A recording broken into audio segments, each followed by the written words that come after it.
Hi, my name is Brian Whiston, Superintendent of Dearborn Schools. Welcome back to a show where we provide an opportunity to update staff and parents in the community on what's going on in the schools. Today I'm joined by Dr. Glenn Maleyko, who is in charge of HR, or Human Resources, for Dearborn Schools. Glenn, welcome. Thank you. I appreciate it. So today I want to talk to you about evaluations and talk about first my philosophy on evaluations is that it's important for staff of all levels to sit down with whoever they report to and talk about what's going well and to set goals. And that evaluation shouldn't be a surprise to anyone, that throughout the year the supervisor or principal should be going out and letting the staff know how they're doing and proceeding on their goals.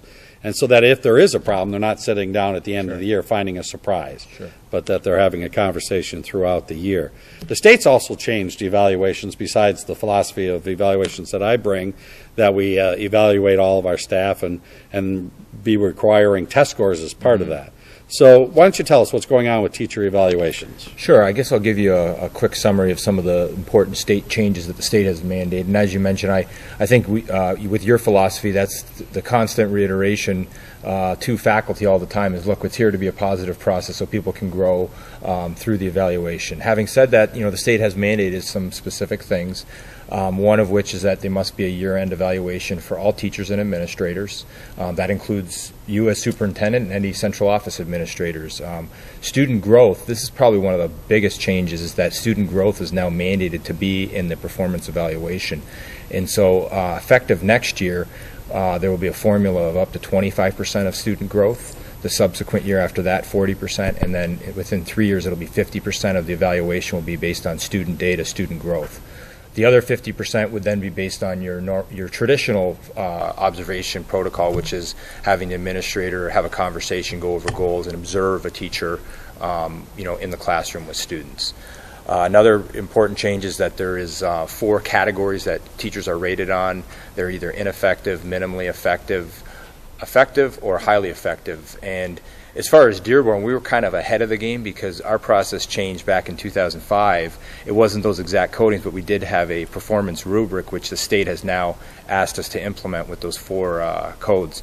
Previous to that, it was just a simple check list of satisfactory, unsatisfactory, and there wasn't a lot of commentary on how people can improve through the development of goals. So those are some of the big changes that the state has mandated for us. And if I could just comment that I think in Dearborn, under your leadership, we've really been state leaders. When I go to different conferences and we're sitting at tri-county meetings, that Dearborn model is being used and replicated and taken across the tri-county area for some of the work that we've done. Well, I think the reason for that is because we have done a really good job of working with the teachers union, administrative union, and it's a partnership.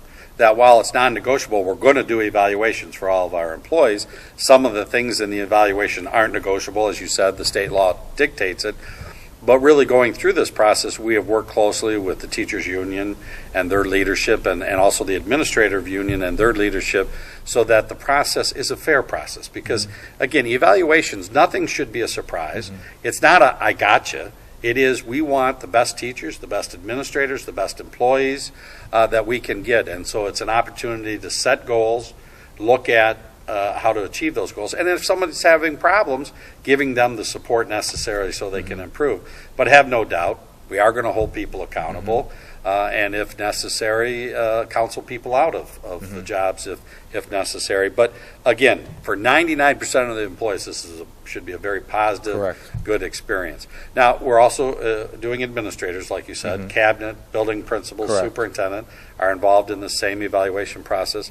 What about engineers, maintenance workers, food service, secretaries, all the other employees in the district? This year, under your leadership and through Human Resources and some of the direction of the Board of Education, we've been able to implement a process for all employees.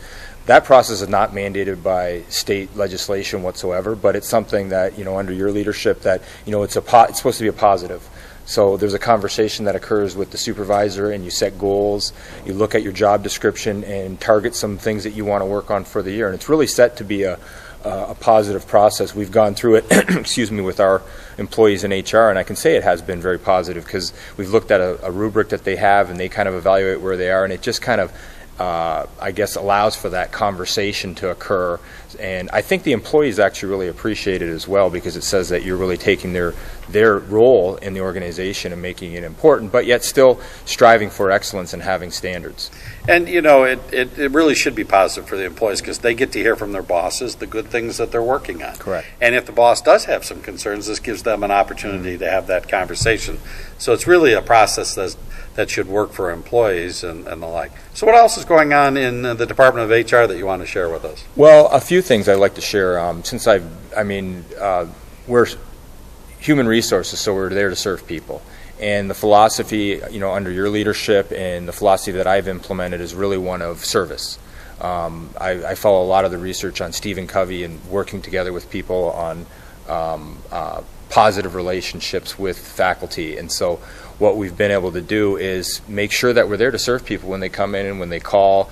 And so we've actually done book talks with our staff so that we can develop that kind of positive professional relationship with faculty that need assistance. And with that, part of it has also been just upgrading our technology and human resources. I think that allows people access to information through multiple venues. So we've created a website with all evaluation tools on it and important forms that they may need, information. We also have a blog. So when updates through committees come, we post to the blog. And I've gotten a lot of good responses on the blog, and that people appreciate the fact that we're putting that information out there. So I think that's been another positive. The other thing we're doing is, you know, we're converting all employee personnel files into electronic format for both just efficiency's sake and so that we have a backup, you know, for the files. Evaluations are also being done in some buildings electronically. As we pilot that, we hope to move the entire district to that next year. And so those are just some of the areas that we're looking to upgrade. And we're doing that as a cost savings to try and make us more effective and efficient in the Human Resources Department and to serve people and to serve our employees. I want to go back to one thing very quickly, and that is the training that we've been doing with administrators on a regular basis, so that when administrators go in and look in a classroom in one school, we can compare to that to what's going on in another classroom in another school. So every month you've been putting on training so that principals are looking at the evaluation system in a fair process, and so that a principal evaluating one employee compared to another, they're looking at similar Correct. things. That's been something, and the union's been very supportive of us doing that. You've been supportive. We've been giving a lot of time at the monthly general administrator meeting, going back to September of 2011, so we've been doing it for a year and a half now. The principal union supportive, they wanted more time allocated, so that's been something that we've done for at least an hour and a half each month. Recently, we received money from the state in the form of a grant to take on the Charlotte Danielson Teachscape material. It's an online module for training the principals, and so they get to watch videos of performance in the classroom and then get to rate them so that we can come to that consistent standard across the district. So I think we've really set the priority with the fact that we know training is important and we want it to be a fair process. I would say it's also a little more difficult because we are a large district.